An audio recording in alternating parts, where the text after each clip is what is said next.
Dans la réflexion qui est engagée pour le projet de loi El Khomri, il s'agit d'abord de donner à l'entreprise les moyens de négocier avec les représentants des personnels pour que l'entreprise puisse s'adapter au mieux dès lors que les règles sont fixées, que les garanties sont données et que les principes fondamentaux du droit du travail sont confirmés.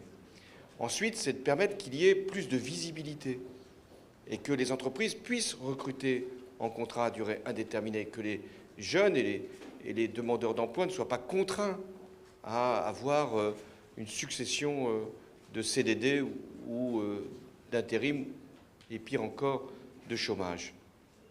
Ce que je veux aussi, c'est donner à la fois de la souplesse et de la sécurité. De la souplesse parce qu'on en a besoin dans l'entreprise, de la sécurité, c'est-à-dire de la visibilité pour les employeurs, notamment les PME, c'est elles qui créent de l'emploi, et de la souplesse et de la sécurité pour les salariés, à la fois parce qu'ils seront embauchés en CDI, et ensuite parce qu'ils pourront, tout au long de leur vie professionnelle, acquérir encore davantage de droits avec une grande réforme qui est le compte personnel d'activité.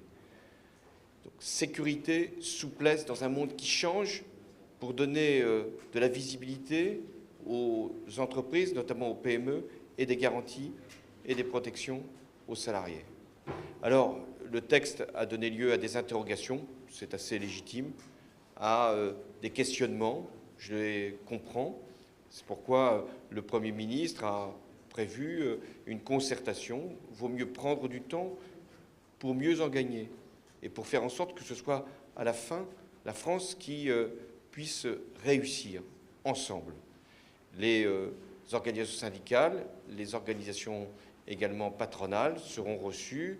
Il y aura des informations qui seront données, des améliorations qui seront apportées, et puis il y aura une conclusion qui forcément devra amener les uns et les autres à prendre leurs responsabilités, c'est-à-dire à faire en sorte que nous puissions avancer.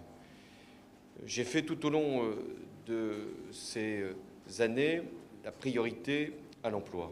Je ne changerai pas. Pour moi, c'est l'essentiel. Et en même temps, un emploi stable et durable. Et je veux que notre pays puisse avancer. Il n'y a pas d'autre voie que le mouvement.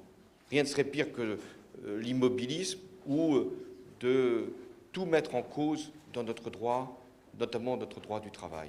Et c'est cette volonté-là qui continuera de m'animer.